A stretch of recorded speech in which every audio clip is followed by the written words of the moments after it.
nuanom a omosum sikedwa ene dwumadi o maboa santeman a oka ho okay na oyensemtroni oh wow oyensemtroni if you nipa if you na ahemfo sem enso aba ka ho okay efa entertainment pa na okay o pe won na o maboa ma entertainment enigye ho nsem ewukumase a omuka ho eno so ehu hia enye enne ene wasom ena yese entertainment pandit for ye dede na sefo no o pempanyufo a o moma asantemanto ejina ya ye na naka ho ese ni tonwi no abodwese no ebeto ni tonwi se de osom sure nti Otumfuor Assinhehe wo Sepaase right wow na ya Akuoko.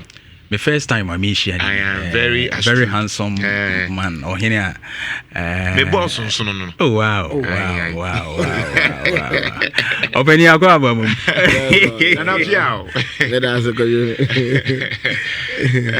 Na ya Akuoko me guest for today. Na Otumfuor Assinhehe was Sepaase. Na Council of State member wona Ashanti region. Wana yehwese womo editumi ni be mano because also mudi tumi no mutimi ko primpuntu mo sure eba asanteman na oye yedie mu de na wo se yebusa no because eja osum sikedwa yi na yehu de obetimi aboa kakra asanteman ko so ntia yehia na pia that's it ho ya afishia pa afa nkomati nyame adom ye ho sisi ya pa se oso ho ye me ho ye eja mo pai bone te chira mo ne adwuma so that's nana isia ya chi wa kura mu die mu oh yes wa kura mu die mu that's efiri ba na ebe pem ha nyina no you are so the kojo I know that's nana nyame sha pa that's nana na asanteman to say nyame adom asanteman boko any kind no me chia Nhyira Assinhehe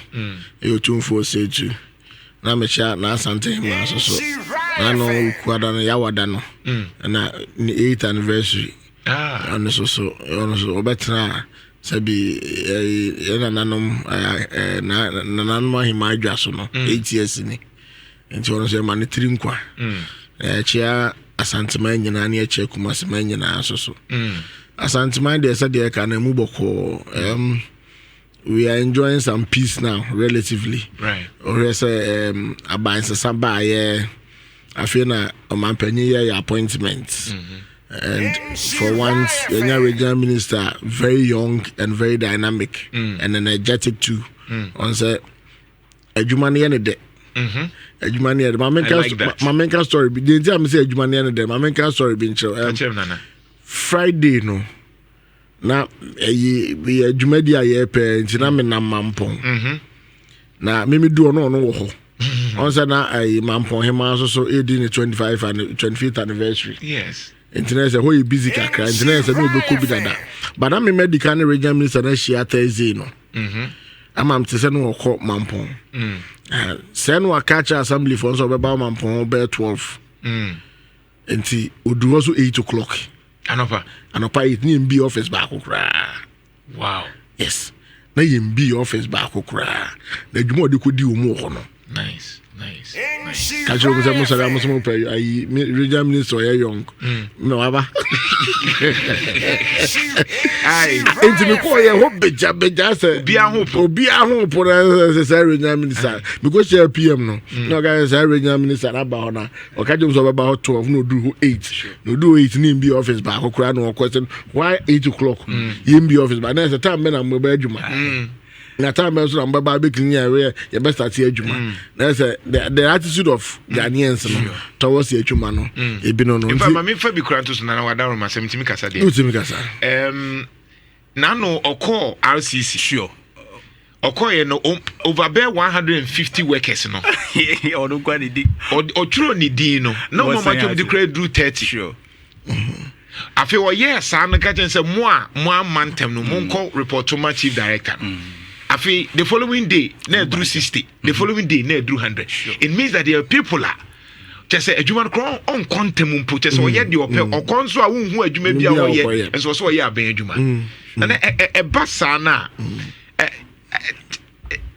no one say Drew say why should people be told to do the right thing because bosomi so yitu aka and no na menti ase no and no menti ase because serious say bosomi so awoje waketua unim tama yeso report to work unim tama yeso pon o report to work unim nyuma yeso wo ye no esada no but the typical Ghanaian no say this was had a bed and so answer this was had a bed and so answer menti ase and you see say no money here no a cool business is bebre o a cool business the last time more platform so multimedia Joy FM no morning show no they were discussing about atete and answer how our entrepreneurs and them and it was very sad obi fra bucha ba wakoya adwuma nya capital akra de besatia business no na Ghana fo agu no because of yesu ban any de kwa adwuma ne mu no ejama bebre abemabu sa Ghana ha pa so obeba be adwuma de enu ni me ne ya ba ne discuss sa yi no about some alleged gold bars being one why me team no fatu Facebook man me team no say na Ghana has ka wa hapa dollar ni gold pa sika wa Ghana hapa no na di omu osika da no mu mienuma adwuma no bia ni kase ambogu no ento bia adwuma na so obebie kase no obie keto bia ohwe atam bia no obetimi a monitor because ko bia ni kase a omu abefo kwa so mu monitor no so be compromise mewia and a typical example, Madame Fuba could be on a day a bamboo, a bicycle at the quay, you know. Or yeah, no, the crowd chases here, or Manana Chaya Passa, or be a portrait from Muguno. Nanuyana, I feel, no, I said, was a cockroach 1 week, no, as I ban if it was I started. Because Nipana portrait from Odija, no tongue goes yanity. O you need to confirm for I don't know by the only Coconut moon water.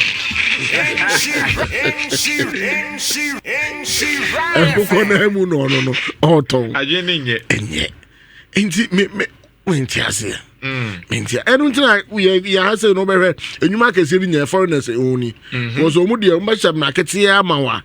And I almost so no more for supervising. That's true. They do a good job and it keeps on flourishing. But Ghana Juma I mean no come near that Chinese say I won't say Ghana ni no ye Juma very disciplined. Because one came out because on monitor. Me call Nancy me call China more. Yeah. China ni jine chire ho and on monitor the enko and which is there's order. I'm say hey let's bibi ni na wa han come say Juma no. Come say no. Bon China no be bi no de she bibi ni so na yen so say supervision na nka gu. Nana unim die mu no. Ye be ya ne dey because for example Trump say wan kasa koye wo de. It means that o kire wo say wa betimi aye. But the Kwame Nkrumah kan say bibi ni betimi aye. Ye betimi aye. Ghana ha no ye issue ni nyina no I was starting with leadership. Okay. Leadership no ma show say they are leading. But what I say? They say they are doc who ye. Also oba e oni office ti o. And say they be oye adwuma. Obi anka afi no be complain na me ba na officer e say osora no tifie. But every day o RCC adwuma. Baby as woko bia so ko ekwo make sure say the right thing is done. Entu ji say oba ahoya say was obi antwe kuri ayi wakwari omo obi antwe letter me explain the ntia at 8 na when office is MBA ye no. Eto aso ba ko mienu miensa uji say omo ho no. Omo ne ye be yesan. Ebe sesa. Enu nti no omo adeda da nyuma no omo adeda da ba nyuma no ministries ni ayi ni nyina no. I was so many more so because Mona oversee ministry no. Mona oversee institution, Mona oversee agency no. And the more attitude. So who tell you na be juma 12 and 11 na. Who better than one who mama antem no mumba antem no. Juan but no come here says oh your boss you are the last person there so kwa juma. That is to mine. We are boss. On them saw your last person as over. No be a query into boss on them rano. Now you see me a badge in the bag on the graphic curano. That Akuoko to know if you do enough a but the Akuoko say I 30 years in the table so no I found no I'm not can't so graphic and Wodika can or just say we are I feel maybe a over free na meeting be na na we are muntu we shada mo fa we say na 12 na abọ no 1 and me kwa me ko break so be kwa aba na 2 3 oba ya na say be pon adwuma no enti say wo ye panyin na wo ye sa de we a o pese o mu ye o mo hye wa so o mu ye adwuma no attitude ban so obi to no onya adwuma kwa hwan na ehwe no hwan na be hunu enti start with leadership so who ye leader na you serious Omo say was also become serious automatically. Because say we serious you be unity. Right. And na the Raseken yeah has na yidi no so asa aye ayi sabi entam kese. Minim de ntia obi ti adwuma mu just ya man all the freedom of opinion na o ye adwuma no na no ayi mami a ye so procedure on leave afi ne be ne fit ne security man kwaje 3000 Ghana cedis. No ko bi say dey security nkwa no security enti 3000 Ghana cedis. Na sika no kwa na ekọ no hompu no say sika nya na ekọ no ho. Enti ya ye bibia ye je bibia se bibia mfa ye ho ade e fa ye ho ya de be ebotom ye na ye ne e maasa. Enti say in your head no enya ye it said the regional minister say na regional minister bi ye say na head of institution bi ye say na head of department agencies bi ye akoyo. Can you imagine the productivity? Imagine you waste your time on unnecessary things. Now, say we're working hours, no. If we are near say blame we are and now you may be productive, but at the end of the month, no, would you pay? About you may be unproductive. Say you ma kwana any adwuma fashion individual being sa say you man be kwaso. But it is in the name of abaya adwuma ne nkwaso. Because yenkofo bi tete wo yentimi nyi omadi ene am omo na na mo sa na omo sa adwuma ne sa and we need to set up me Ghana de bi Adam guys we need a type of leadership in the person of Rollins not in the capacity of the be president no but the style of leadership dey here bi o Ghana and so share kakra anya kakra mpo serious pa yaso odin and I don't know say am I no Ghana needs to say onye adwuma ne o but otu kwan a just sabi oye adwuma say dey adwin ntrim but o take ne mu ase a saa adwuma no obaye with that dedication and commitment ne yi no onye ne saa wa hard ntia obi ti Ghana ha obetuma to nwu agu ni ha but okwa abrocho nko esa obi ti ha obekwa adwuma time ye ope but okwa abrocho a obedu ansa na adwuma no kra so the same person how the same person or abrocha an attitude unko and Ghana so an attitude unko it's because I no ya relax bibia ma bibia yo anya hwe bibia anya hwe emfa ho saa e no obi aye do pe but broni no ma sa chance no and our leadership no I'm sure so what the course of parliament parliamentarians na we atu Mike na we hold we na why see na no ma amu hu ni sen BBC ha adwene won koyo ha adwene nta ya papa do mo ya maami no mo ya nua panyin no om ne efro mo no abu no on say enioma bi wo ha ho adu bra seka you say no can also say wan hia na aba be fro say be you hu no parliament ya kontam ta baba be chew koyo ade o mu yi ho e say de wa beto sese bi me so ye frɛ me na nan na meti akunya na mso bi jan bon tena meto blue say na abubu me title bi wo ho ya de mawa that title alone no kwa no e wo say kyerɛw suban ne ne bi a e say oda nadi that title no ona aso te say so unya sa title na sa title no outweighs our interest in general and I say your guiding principle. The BIA sorry, we put the blame on others, but oh, yeah, to about man, I am from honorable. Honorable. Now, honorable, sabi to Mike. honorable oto twede honorable kakasa fi o so a yes wakasa tia ye parliamentary ba ne be you no but these behaviors are not they are dishonorable sir behavior na dishonorable not on any honorable because I was say unya the maximum patience abotoyem any abojo kire as an MP oman ni nyina ehwe wo da doma no enti de wuye no se ompasu aso ho local assembly o to se sabi o mu to twede a wo na o to twede o parliament obetuma ba beka ho asem Nhyira FM and idea so na person o mu so esue free ho enti that name even honorable no and unko no to tell them say they are not ordinary people because no obi are the TV as your friend honorable enti unko ama dance enti say woni ye na usuba na bibia na kire obi a oye honorable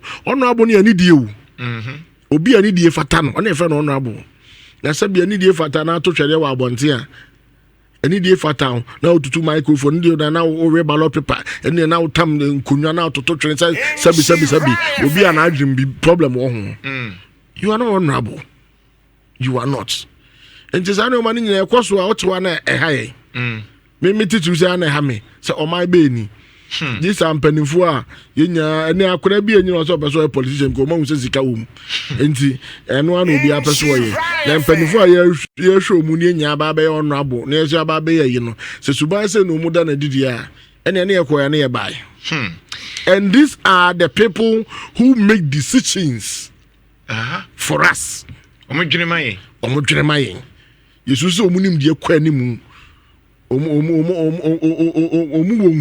this angle is serious omu onhunumu woni oma bi ho omu say nyoma na wo so omudwene man omu na say omudwene man because yesusu say omu onhunumu omu onimde omu konkan wa abrabo mu in all manner of omu ho and so they can reason for us okay omu betimi adwene amayen tie de omu akwa akogina say monwene na mo hwehwe mra amayen sankrofo we no ene na ye sei no de demra no mbesha amaye edemra eno mbesha amaye anaso umdo mbetwe mu asi ncha sese umra we de mo de emamo ba ye de emfa ye ho ana what happens to assault assault o ye mra mu de mu ye na ye na assault no bo bra and so ade no mu de mu nam ho and so these are the people we are put at the helm of affairs so omo dictate mo man no and no wonder ye man no de bia na sabi baby ejira na ejina because we are not putting the right people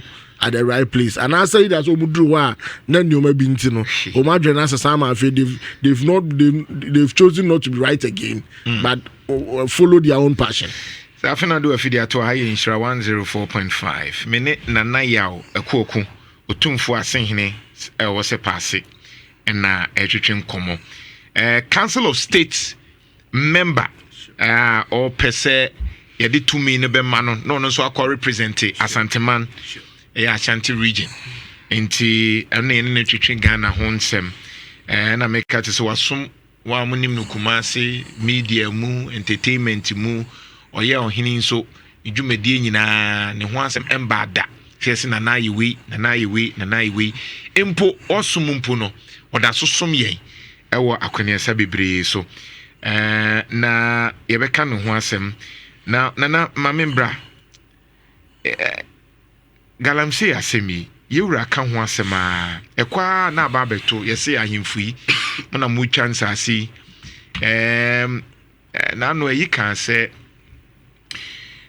so bi ba masase mu dia mutime de yewura mu kantam se be ya o ma asase mu ba galamsey koso eye obi ehu ne de eya na mu refi wadama nananom den e difficult nti a galamsey da so ka ho asem oyo galamsey issue no ho madu bra o mai no yigina yenta se ne nka no kranche ye ho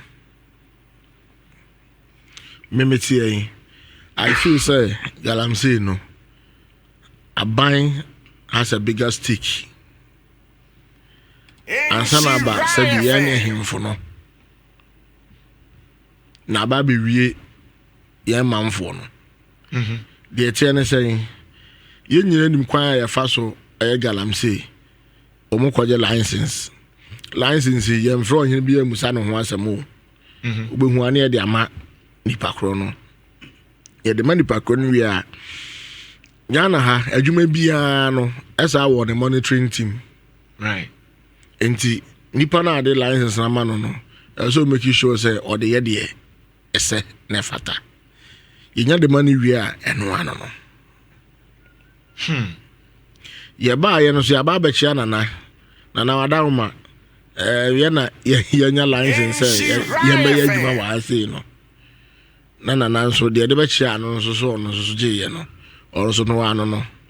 Ono so nhwe say adwuma no mo ye no. Say omo ye ne kwan so ana asa nya ne kwan so. Ko say be si ni memra kora a chekere ho nipa no sa na hu so say no. O say nsu ande obehunu. And you don't need any law to tell you so say nsu no. A basic. And the entire yen so no. Sabi nsase nyina no. Awu bekọ so no. Obi edofu, obi ye bibi wo so. Etorobo omu ankasa ene kopem grofo no. Anaso omu ankasa ne jemu. Say, oh, be a and a good cook on the say there so. And I said, be a sika menya no. Some doko confie be a dukrana minya. Tiane ne peking can maton. Ton we are a fena or no de waton oko. And I saw on assassin sabi did ni no need the Asian intino. Yaka be fan who beam. And to sudi in the sabato than animoso. So, now you're something didn't be our car. What say? So what now me do asase galamsey o wasem so be yano. Because I don't know ye nya na uni hu ahoden a sabi wabo yewura amane. Nhyira dodo na ya mo santen na amane o. Te said ye kan bi na bi ana ono so ate bi. But nana ka so na asam ne fa no ho no. Enkobo santen na amane.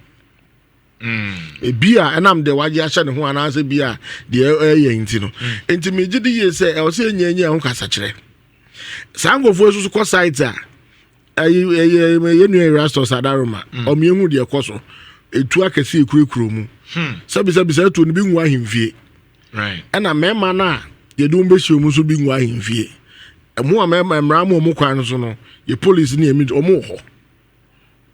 So, and to say, I had to betu ase pank, betu to ase. Okay. Say, I had Jenny. Say, betu galamsey ase, betu to ase. If we say, ye nipa bia, baby, or wow, yes, I'm mine, no. Okay.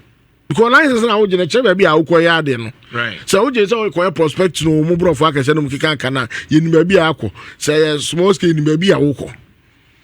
Enti baby a problem wo bia no unless be any pan oni license ni hwe and o sorry ya no atentam the machine no dey aba so of which wan say asem ni bisi enti se ni mudi a ada na mra no ye ni kan frɛ those involved no o dey emphasize on mo go to dey so mo do protect you madwuma ba wo na abaje license say wo be sa prospect na say be a enye de ye kyerɛ say ye no na say be a say na say de asa wo ya no na nya no na wo ya no no sa nkofo no wan na say afre bi ebusa no de ntia e basa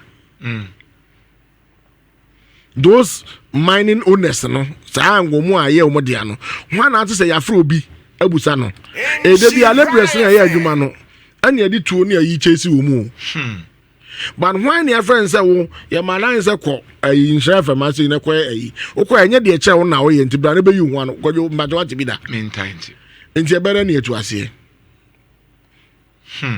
je be ye den because onu ni ni ho a omo maka gunwura nu nya sabi omo hu yiya bie mu cause nipa no ono no ba mu tuo no do ba mo soro ba mo maduane adi no mbi akwa from akwa ye adwuma no omu nya sa source of ayina they won't be there they will not be there because okọ ba ku mienu mensa ye ntua ne ka onko bie mu and okọ ba ku mienu na so the soldier for be pam na sabi omu se na life in danger o ma biem but it's because they still get the support and they still get the resources so mu yin tinom da so ho no and if we tackle it at the head nitino e ho ne say as so asem ni free so wo ya bia ba beje license bia no ye ba hwe adwuma wo ye se adwuma wo ye nya sa na wo ye na unipa kon ye de ko gyan court amwa bi ya no ene anke start ne jeli omu a kasam ne tuke totwa kayan ha ho fa ya soja fo nko gunguram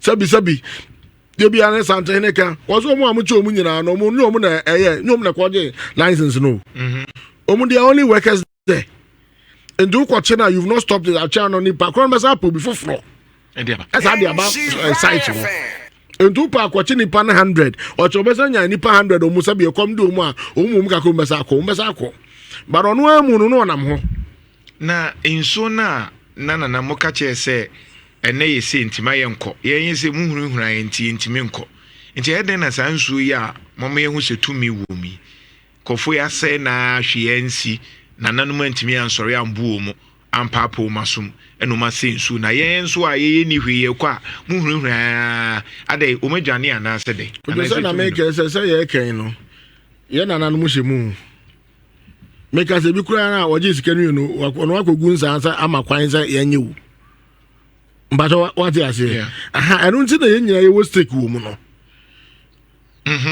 didn't engineer was take woman no because yet Ghana has say and I bua ya constructed bridge say yankwan ko hunso na anya amamra adwuma na na enkoso na anya sanete ba ye koya amamra ndi ana na adwuma na ye etina nanom no omu no dey apart most of them omu anu o ma chairman no omu nkofo na ele kogu nsa yi apaye e ma kwan sa adwuma die ne nkoso Omankasa. Na say wajisika na gu ni botoma wie.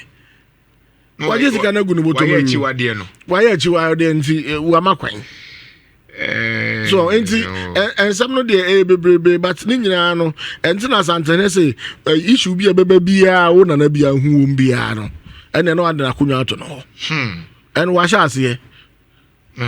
Ashase enje bi besa to so ene onye ni samaye enje bi besa to so edi ko no sabi o Assinhehe pam nkrofo yi enanka minister no so ono so ana say idote ayi wono minerals commission wono ma license na won kohwe say dwumadie na nipa ni di na no ano de ama no da so te wa o gusu ma license for no ko no so ya pam na ko bi obeba ho bi aba study Nhyira 104.5 na you 5 minutes ba ma mimbusa say minim say Council of State madam mbeton na be nyame admochra hey ochina 11 February 11 February ena moto Council of State no moye den na de ntina opese okọ represent yen ewo it is Jubilee House ide yengu di ka ba friend we asem ko yo ore Ghana mamra na Council of State there sabi abedwaku a emrande so omuntu abanfo okay omuntu abanfo on aban hyehye ne neoma bebre and I even ye the bill kra ko parliament ye pass ya before the president be sign no e was a back Council of State for emu suhwehwem sa amendment bi wo ha ya bo achi na ye na nya se bibia ba ya na ya sign sa akeke hantu munu so na yes adwuma no and na afi so no key appointment bi wa say chief justice no mo any CEO so mu yi no and so say fa Council of State Council of State so advice and sana president so etimi akoso ajumatum say ampa we yi di pass message ni obentin say omuni ho the Council of State the adwuma die pa no titru na no sa de no ni president dwini boom yeah, Johnny Boom. Now all this while no, you go for my the Council of State no crying gunu because futu mutu kra na president the person ya no in that case in then the man na special this one say be our represent the same old story presidency in consultation but I can't say the Council of State no so any binding so do you think say was yes some nyoma bi ma betimi ama nkofo hu modwumadi a mo ye nana because e bia motu fo kra ye hu se motu president fo the ye wan say president aye say because nyoma ni bo ha na e ba is enti Council of State to president for pa ko Ghana force yempe enti se Ghana force yempe na president ye just Council of State so agi atum so ade we ya na say dey what would you do differently kojo ti say de oka no ti ese samra ni mu a e be bo apa and then I share your man penny say on yes, sir. But then yan sa no, unim say yen take Council of State to Nhyira. adwene bɛba nso omunya hwee so Okay. your cabinet too. Cabinet they swear an oath. No money be a secret in PR, but sometimes it must a cabinet decision. Say, I mean, you know, decision. Cabinet take here, but the Ben who say, Council of State, I take a decision. Me say, maybe ask anyhow. Right. And I force I do time, man. So I Council of State, no minimum. As a yana say as sanctity that holy you been just a you commune some na do bread you guys man. Right. Sometimes yemi who's a council of state is saying and a president anye. I agree. Okay. So that the young council of state decision. I mean that's perfect. Sano be abe who say and they play the role but abandon the NTA. Maybe a levy council of state say yempe. But president G2 because council of state the any advice what two abandon for say we enye. But about such and so, but the council of state, the Juma. About the Saudi who the role, council of state in a play. But the entire council of state won't say the better answer in consultation with council of state. What I say, Omujitu Momanyantu, and the binding into no, also to me you one. Okay. And for me, as my son will say, I do Breswa, council of state members now, so they should be commenting on certain social issues. Okay. Even if I'm not at the council of state level. Say I tell you, and young one say you more a good studio high. You will say they're not represented for the last 4 years. Why will be a mean kind of be him? It's true. But he was the one representing Ashanti region. Okay. Aside so to a buying for no, he's also supposed to use the position to lobby for projects. Air course to Ashanti region, my ears are by any bank. Nesenka yeka interchange yeka kwan no nka the representee nka what's here tin nka say na yeka ye pushi aba yes by antin nka ko don say futu obi anchan futu say me two president for say president by so am interchange say ye futu but I me say lobby for projects aba me region mu right me two president say we hospital ko ne ko wi a say me two for yeah because yes me go too for and me too for enti buankra project no president me too for say kona kwaya say me too for enti afuto obi ancha futo obi a enti nyesa chenchena say de bia na say on to say the eka bills in free parliament say banana we na ye hu say council say do to aban for there be I was say the minister first I say minim say I say ye the fence bi etwa council say to ama I say obi a ye enti as a secret society bi untim wasam unhu de ekọ ipa na mo adina. Then we are not. You can't strengthen such institutions. These are some of the things. I was seeing who the echoes. Yanka say be a in camera be a bibia echoes be a intra. But at least some consensus decisions be what I was saying about me. Say Bianca Cathedral, no? Yes. What's the consent of National Council? Yes. Mumu position ye. Okay. Because Basa because of Munina also supporting National Cathedral. Yes, it's not was in flow because I have rubber stamp. Bibia near Befa Hubiano. Bibia Befa Hubi, Piano, I found I stop. Baby, I know Oma Junimuno, Krabu, I know man Tessie, and a president, so but you can't fool me. Right. Na Ochano, Mobaton, here, I cry as a matron. The battle house easy. Oh, okay. House easy. No, Nipa send it to 1 team to Nipa 86 and 2. And why qualify? District, we are in Nipa 2, as some members need 2. And a moon babato. But by convention, no, I say I quite as a presiding member, no.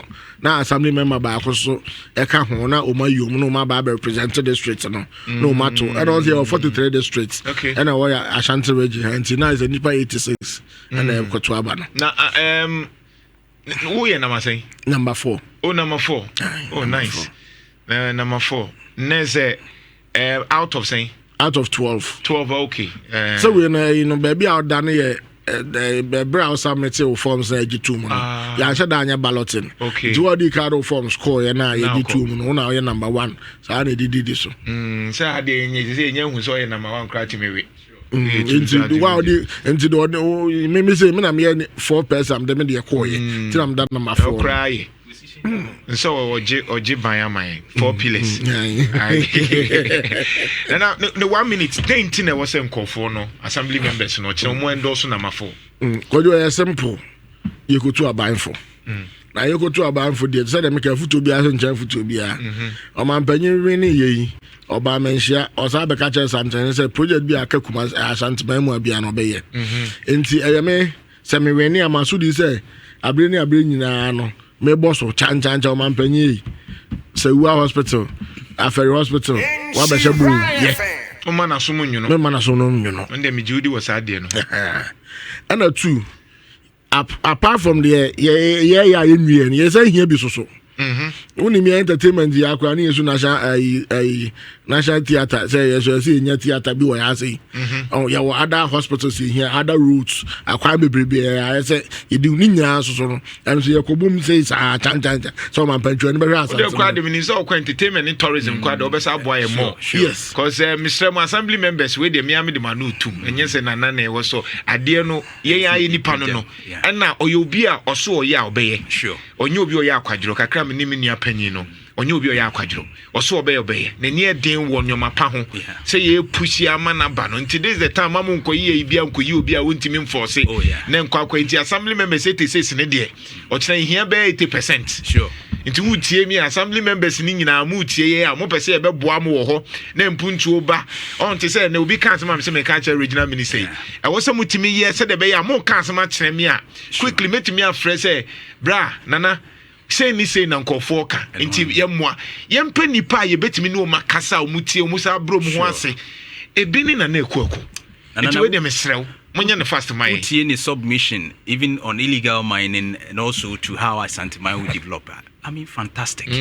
You need such people.